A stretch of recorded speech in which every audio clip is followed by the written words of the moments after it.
ये 10-12 साल तक के बच्चे हो सकता है और 1-2 साल और बड़े हों, रात को सांस लेते वक्त या मुंह खुला करके सोते हैं। ये कोई बीमारी है कि साइकोलॉजिकल है? हाँ, नहीं, ये बहुत ही कॉमन बीमारी है जो आप कह रहे हैं, माउथ ब्रीथिंग एट नाइट, मतलब रात को मुंह खुल के सोना। इसके साथ साथ ये जो बच्चे मुंह खुल के सोते हैं उन्हें वो लार भी बहुत ज़्यादा फेंकते हैं। ऐसे बच्चों को जुकाम भी ज़्यादा रहता है। और ये चीज़ बहुत कॉमन है। आप सोच लीजिए 2 साल से लेकर के 10-12 साल तक के बच्चों में, और ये सिम्टम लाइटली नहीं लेना चाहिए। ज़्यादातर इस चीज़ का कारण होता है टॉन्सिल्स और एडिनॉइड्स, जिसे गांव के लोग कल्याणी बोलते हैं। ठीक। गले में टॉन्सिल्स होते हैं दोनों साइड, जो सबके गले में होते हैं, और इन्हीं का एक हिस्सा होता है एडिनॉइड। एडिनॉइड नाक के पीछे होता है।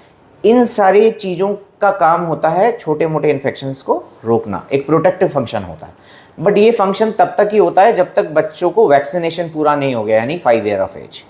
जिन बच्चों को टॉन्सिल्स और एडिनॉइड्स ज़्यादा बड़े होते हैं या उनमें बार बार इन्फेक्शन होता है, उसकी वजह से बच्चे को लेटे हुए पोजीशन में सांस में दिक्कत आती है, क्योंकि लेटने पे सांस का रास्ता नाक के पीछे बहुत सकरा रह जाता है। इस तरह के बच्चों को कान के इन्फेक्शन भी बहुत कॉमन है, क्योंकि नाक और कान आपस में जुड़े हुए हैं। तो ये बच्चे के पेरेंट्स ये लक्षण लेकर के आते हैं कि बच्चा कम सुनता है, या बच्चा बार बार कान में दर्द बताता है, या बच्चा मुंह खुल के सोता है और रात को खूब लार फेंकता है। इसका ट्रीटमेंट पहले तो मेडिकल ट्रीटमेंट है कि अगर बच्चे को जुकाम रहता है, लगातार नजला रहता है, तो उसका ट्रीटमेंट करना। बट साथ के साथ में अगर हमें देखने पर या एक्सरे पर यह लगता है कि बच्चे की नाक के पीछे सांस की जगह कम है, तो इस तरह के बच्चों को टॉन्सिल और एडिनॉइड का ऑपरेशन सजेस्ट किया जाता है।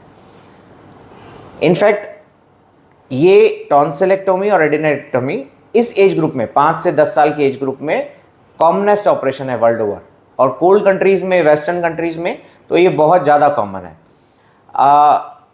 ऑपरेशन का फ़ायदा ये है कि इससे एक तो बच्चे को सांस ठीक से आता है, बच्चा मुंह बंद करके सोता है। मुंह खुला रख के सोने से बच्चे का ऊपर का जबड़ा भी बाहर की तरफ ग्रो करना शुरू हो जाता है, और फिर ऐसे बच्चों को बाद में डेंटल वायरिंग भी लगती है। साथ के साथ में ईयर इन्फेक्शंस का जो रिस्क होता है वो भी काफ़ी कम हो जाता है।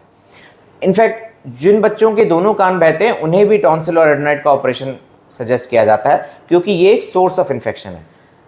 आफ्टर 5 ईयर ऑफ एज, जब बच्चे के नॉर्मल सारे टीके, वैक्सीनेशन पूरा हो चुका है, उसके बाद इनको सेफली ऑपरेट करके निकाला जा सकता है। और उनके ऑपरेशन की प्रक्रिया बहुत सिंपल है। इसमें हॉस्पिटल का स्टे भी 1 दिन से ज़्यादा नहीं होता है। तो एपेक्स अस्पताल में क्या इसके बारे में फैसिलिटी है? नहीं, हमारे यहाँ पे ये ऑपरेशन हम रूटीनली करते हैं। इनफैक्ट इसकी कुछ नई टेक्निक्स आ गई हैं, जिसमें कि बिना टाँकों के डिब्राइडर द्वारा, डिब्राइडर एक पावर्ड इंस्ट्रूमेंट होता है जिसे दूरबीन के साथ यूज़ किया जाता है, जिसके थ्रू वो नाक के पीछे की गांठ को अपने आप छोटे छोटे हिस्सों में गोल के खींच लेता है। ये ऑपरेशन पूरा बेहोशी में किया जाता है, इसमें कोई दर्द नहीं होता है, और उसके बाद बच्चे की रिकवरी भी काफ़ी जल्दी होती है। एडिनोइडेक्टोमी ये लेटेस्ट टेक्निक है टॉन्सिल और एडिनॉइड्स को निकालने की। हम एपेक्स हॉस्पिटल में इसी प्रक्रिया द्वारा ये सर्जरी पिछले 8 साल से कर रहे हैं। नीचे जो आप देख रहे हैं YouTube channel, Facebook page, Instagram और ट्विटर हैंडल, इसको आप लाइक फॉलो अवश्य करें। कमेंट बॉक्स में जाकर एक प्रतिक्रिया दें, और हो सके तो इस लिंक को ज़्यादा से ज़्यादा शेयर भी कर दीजिए, क्योंकि वोकल फॉर लोकल के लिए हमें आपका इतना सा सहयोग जरूरी है। याद रखिएगा, मेन स्ट्रीम मीडिया के मुकाबले में लोकल चैनल ही आप सबके हितकर है। जितने भी लोकल नेता हैं, सामाजिक संस्थाएं हैं, धार्मिक संस्थाएं हैं, या फिर राजनीतिक दल हैं, लोकल ही उनके फ़ायदेमंद है। तो देर मत कीजिएगा, इस लिंक को ज़्यादा से ज़्यादा शेयर भी कर दीजिएगा। धन्यवाद। जय हिंद, जय भारत।